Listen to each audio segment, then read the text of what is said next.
Hi, I'm Matt Bissonette, and this is the Extraordinary Everyday Leadership Podcast. The other day, I was in a conversation with an employee. They were describing a situation on their team where a coworker wasn't following a process, and they had to keep going back to them to get it corrected. They were frustrated with how things were going. They had tried to talk to them. They weren't having much luck at getting the other person to change their behavior. Well, they came to me in what seemed like a need for advice on how to solve the situation. As the professional problem solver, a solution immediately popped into my mind. I thought to myself, here's the three-step process to solve that situation. But that's not what they really wanted.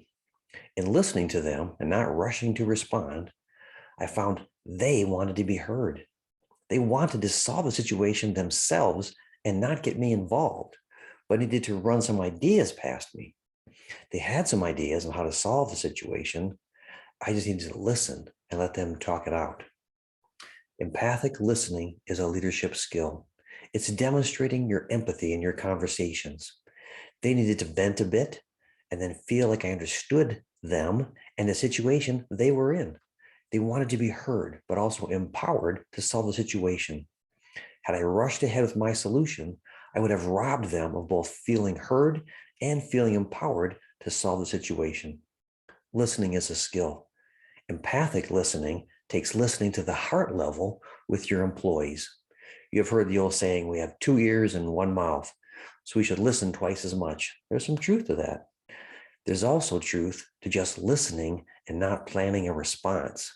You don't have to jump right in. You can actually listen and then contemplate a response. I know that sounds crazy, but that demonstrates and reflects to the other that you were in fact listening, particularly if you can paraphrase back to what they just said for clarity and context. So today, practice trying to hear the why in the conversation. Why did they come to you with this item? What do they need from you to be a leader? And be present and listen, empathize with their situation. Then, if you don't present a solution, ask if they have any ideas on how to solve it.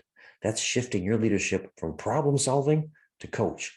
They learn how to solve the problem themselves, and they also get a sense of parameters that they can use moving forward.